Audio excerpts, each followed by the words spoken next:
Hello everybody, Phenomenal Sir here, back with another episode of The First 15, the series where I play the first 15 minutes of new or underexposed indie games, and then share my thoughts and feelings about them. Today, we have up PSYCUTLEry. Take control of Lillian the Alien and her mind-controlled spork that you can name.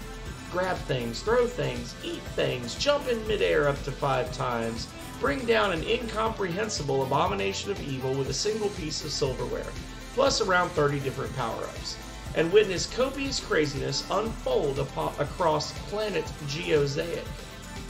This demo contains the first 6 levels out of a planned 50, plus 6 secret levels, making for a total of 12 out of a planned 100, along with additional content. The demo is a work in progress, but only shows a tiny fraction of said progress. So, the game was published 1 day ago and is shown as status in development. And it is, by all appearances, a little out there. So, we've got 15 minutes on the clock, and PSYCUTLEry starts now. Story mode. Oh. Spacebar to select. I didn't know there'd be this many options. Let's start. Name your utensil. Well, obviously, it's gonna be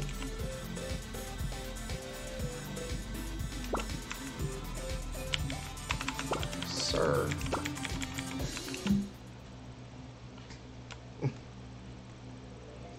Epoch Heights, the psychic training grounds. Oh Lord.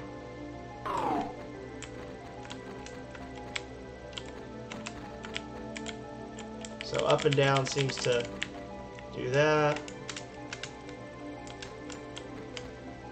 Is this controller compatible? Oh my god, it's controller compatible. Love it already. Oh, I threw a spork. Oh. Ah, it's naked. Show some decency. Or not. So I am already quite a fan. What is even going on? It's a question we'd all like answered. Evil beware, for your executioners have arrived. Sir. So, who wants to be our first victim? Cheese? I wonder what it did to earn the classification of being evil. Other than tempting me to break all New Year's resolutions and consume... Yeah, you know what? That cheese is going down. There we go. Wait, first I'm going to the left. Oh, it does nothing.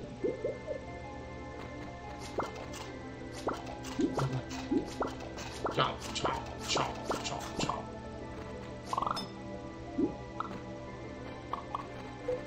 Hey, buddy. Oh, what joyous day. That vile cheese has been vanquished at last. I'm allergic, see? So, thanks. Hoorays all around. Now that the day's been saved and the world is forever at peace, we can all, go home, I guess. Well, there are still those monsters up ahead. Say, that's an interesting training vessel you've got there. Maybe you could launch your spoon-like fork thing at them? I mean, I wouldn't recommend eating the monsters, but maybe you can grab them and toss them around. Been trying that with my training vessel, but, you know, kinda got it in a bargain bin sale. Poor thing would snap in two, then I'd be sad. It may be just a puppet, and it may have cost next to nothing, but I hear ya. See, Sir here completes me.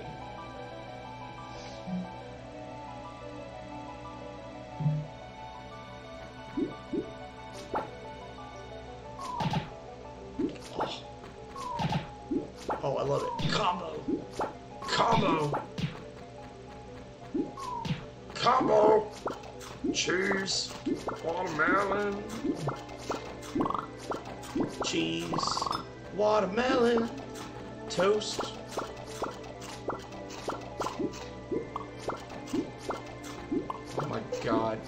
This game is ridiculous. At the start of every stage, you'll find one of these weird doors. Would you believe me if I said it led to, like, some parallel universe? A level in a level. But you'll need all 3 hidden eyeball emblems in this level in order to open it. So, start searching, I guess? Also, you'll need to beat the main level first, so, best focus on that. These secret levels are completely optional, and possibly very tricky, too. So, don't worry about completing them unless you're looking for that extra little challenge. Clink, clink, clink. Got him!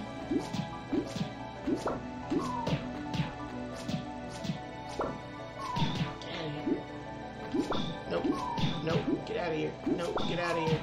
Nope, nope, nope. I am the god of spoons. Air jumping is a good time, not to mention a completely invaluable ability. Fairly so. Beware, O unsuspecting jump button. I am going to mash you so rapidly, I'm going to break all of the controllers. Or I'll just calmly and rhythmically push it, preferably at the height of my jump. Yeah. Right on. Remember, you can jump many times in the air. Take advantage of that, but don't tire yourself out too much. I suggest practicing air jumping anywhere and everywhere. It will become a very important skill down the line, I'll tell you that much.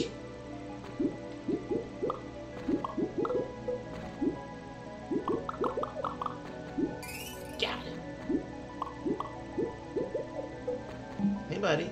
When hit by an enemy or something that would otherwise make you say, ouch, you'll lose a tooth. And when you lose them all, you will face the darkest depths of oblivion, wallowing in fear. But if you lose any teeth, try to find some toothpaste. Nowadays, the average tube can actually grow back 1 whole tooth. If you're low on health, try defeating monsters or grabbing things. You might find toothpaste randomly. But if you have all your teeth, you won't be able to collect toothpaste tubes. Save them for when you need them. But seriously, please try not to lose your teeth. I mean, my collection is big enough and I'm really trying to stop. It's an addiction.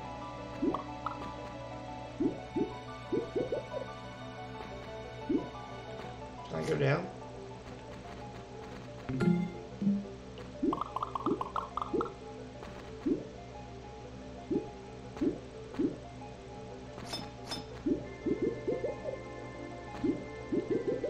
Oh, sad face.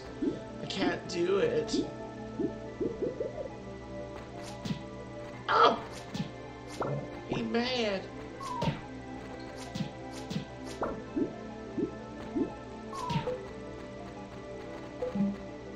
That bubbly thing with the fire in it. It's a special energy that can be harnessed by psychics. Looks spicy. And when I catch any bit of spice in my breath, things burn. All I gotta do is grab the power, then hold down the special power button.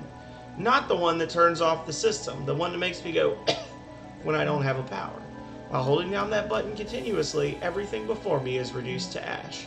Mwahaha. Yes, that's exactly what the thing does, actually. Just be sure to keep an eye on the power gauge that appears on the bottom of the screen. Once it runs out, your fiery vengeance or whatever will come to an end. Even still, there are many, many different powers out there for you to use. How many can you find?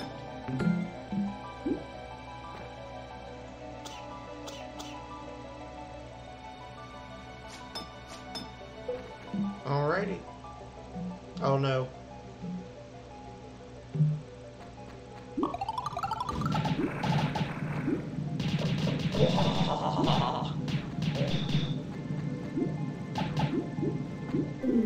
Oh.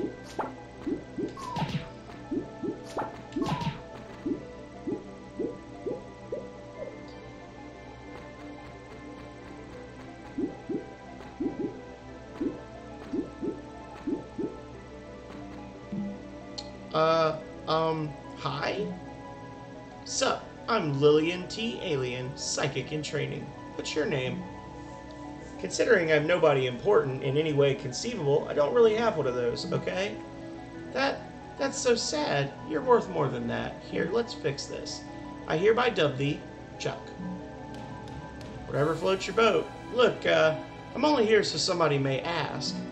What is even going on? Everyone here has these weird floating doll things, and yours is a spork? Sir here is my psychic training vessel. I supposedly have some sort of, like, catastrophically powerful psionic abilities, but I can't yet use them without a vessel. Sir is made from a special metal that bonds with my thoughts and emotions, moving and acting according to them. Much as I love Sir, though, my ultimate goal is to be able to control my powers without a vessel. So, the weird floating dolls are basically training wheels, and the psychic powers are the bike. Yep. And if the average psychic is a bicycle, then I am a nuclear warship. Or so I've been told, anyway. A nuclear-powered spork. Right. Now I need to know the whole story. What are you? Why an eating utensil? How? Heck, I need to know all of it, from the very beginning. Oh boy, story time. Now let me take you on a journey into the past. It began some 50 years ago, long before I was even a thing. Our tale begins out in the depths of space aboard an orbital restaurant known as the Times Diner.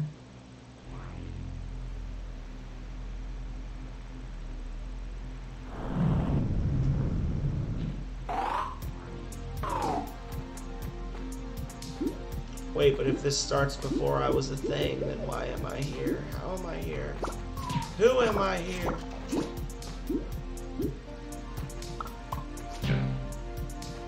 Is that checkpoint? It's checkpoint.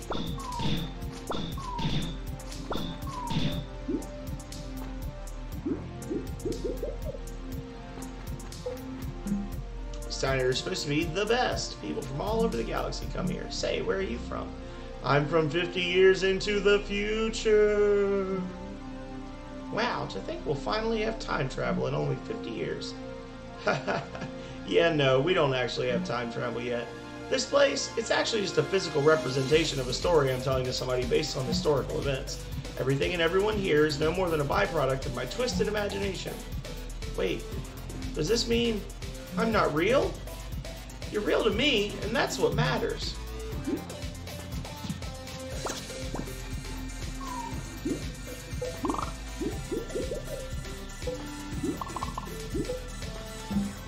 Yeah, you probably shouldn't touch those dangerous heated coily things down there. Like, seriously, how did this diner pass inspections? Well, to be fair, the real-life Times Diner didn't actually have death traps and monsters. It should have, though. Where's the challenge otherwise? I, would just like to enjoy a meal, thank you.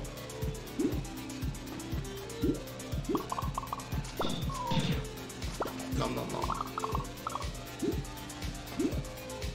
Oh, Lord.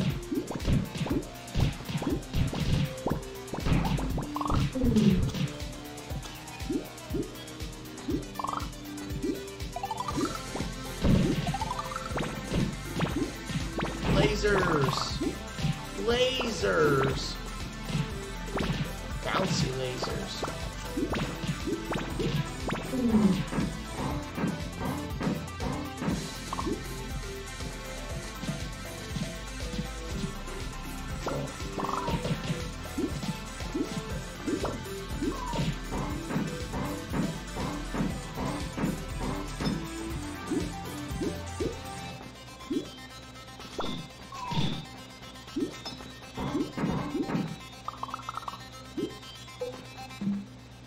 The tadpole eggs you see floating everywhere are the spawn of Astronura, the great and mighty Eternitoad. If you take them to one of these golden fountains, said fountains will reward you with an item. Actually, you know what? They're item shops, okay? My tadpole brethren love swimming in these fountains. I seek to befriend every tadpole I meet. So whatever you do, do not call tadpoles coins.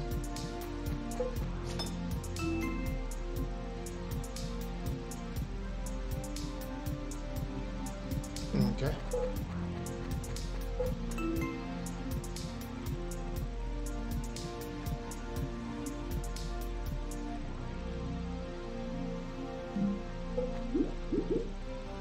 Uh-oh. Oh, right. I was supposed to be telling you a story, wasn't I? As much as I'm enjoying your mindless action scenes, or whatever you call this, yeah, so many unanswered questions. Right, sorry. So this restaurant, the Times Diner, was owned and operated by head chef Francis Tynes, who some would say was perhaps the greatest psychic who ever lived. They say one of his that one of his power could have conquered the world if he wanted. But no, he instead decided to use his powers to just do chef stuff, I guess. Talk about a missed opportunity. Oh, but hey, people love that sort of silly novelty thing, and he was doing some good business. It helped that he didn't need to hire any wait staff since he had his mentally controlled utensils bring out all the food. Man, I wish I was that guy. I see you have one of his utensils. Indeed, Sir once worked at this very restaurant. So yeah, now you know Sir's dark, gritty origin story. More on that in a bit. For now, we'll leave the master chef to his work. In the meantime, more mindless action scenes!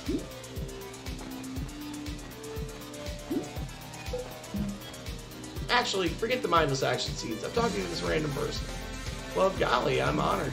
So that Tynes guy, his meals aren't bad, but the real draw of this place is watching him cook with his mind. I mean, psychics are everywhere, but they all just want to, you know, fight monsters and stuff. You gotta admire Chef Tynes. All that power, and he uses it for something different for once. It may look like he's standing there doing nothing, but he's actually really, really absorbed in his craft. In fact, if you were to eat his ingredients out from right in front of him, I doubt he'd even notice.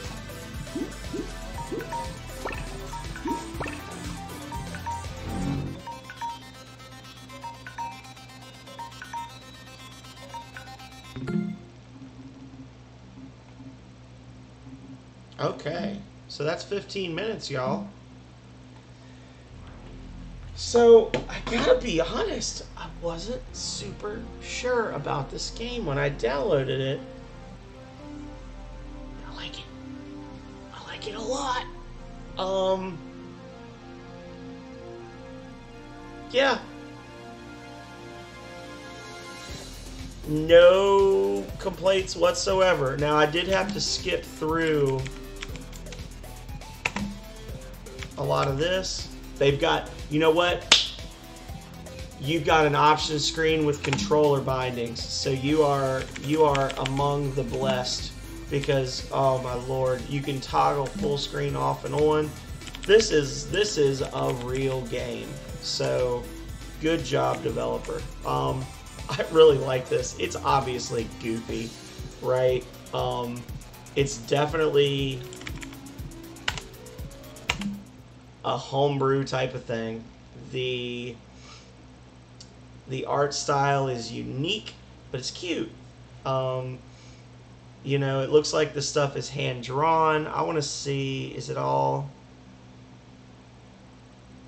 just one person is my question. Is it all just Luke Tarlow, or is it a bunch of different people working on it? Because if it's all just Luke Tarlow, then wow, you can do the art, you're doing the music, you're doing all of this, and it looks like a lot of this stuff is, you know, custom stuff. Obviously, there's probably not a pre-existing Magic Floating Spork image out there that you could be using. I mean, this is sharp. It looks good. It's responsive. It feels like a good, solid, you know, late 90s Super Nintendo, Sega Genesis platformer, which I think is what I mean. It's, as I said, it's weird so far, but I found nothing to complain about this whatsoever. For me, this is getting added to the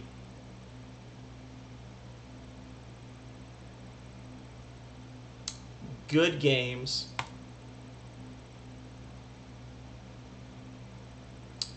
See, normally if I have nothing to complain about, I would name it a phenomenal game. You got 100 levels, and I've seen most of one level, which I don't think is enough to really judge it yet. But that's what the first 15 minutes is all about, right? So you know what? I'm going to go with my first instinct. I'm going to say phenomenal game. I'm going to follow Luke Tarlow. I'm going to close this. Apparently, I cannot rate this, but if I could, I would rate it 5 stars based on what I've done so far. But overall, I think it's good. I think it's got some charm to it. It's definitely a little off the wall, but if everything that the developer says here, which is that there's all sorts of power-ups and different moves and things that you unlock over time, and this is something that they're really going to keep working at. It says here, while we cannot give a definite release date, let's just say an eventual console release is a priority, PSYCUTLERY is now in the late stages of development after having been worked on for over 6 years. I can tell, because this definitely has had some work put into it. So, good on you, developer. I have no complaints whatsoever based on the first 15 minutes of this game. I would really like to continue playing this game. I think it is wild. And I will tell you that they're not even giving you the option to pay them for this. So really, there's no excuse if you are watching this video to not go download it and try it for yourself. A link to the game is going to be in the description below. I am going to be watching this for a full release, and when the full release comes out, if it's as fun as it seems like the demo is, then I may very well do a full stream of this if it's all right with the developer. This is good. I like it. Good way to start off the week, if you ask me. So, thank you everybody out there for watching. As always, be sure to check out all of my other first 15 videos. New videos drop every Monday, Wednesday, Friday. So be sure to hit that subscribe button so that you get notified whenever I drop new ones. And be sure to check out all of the other videos here on my YouTube account, most of which are carried over from my Twitch. If you watch all the videos, it'll take a while because there's a lot of them and most of them are pretty long. But if you watch all those videos and you want to see more of me, hop on over to my Twitch. It's linked in various places here on my YouTube. Give me a follow over there and stop in and say hi next time I'm streaming. My schedule's available and I'm on more days a week than not. So until next time,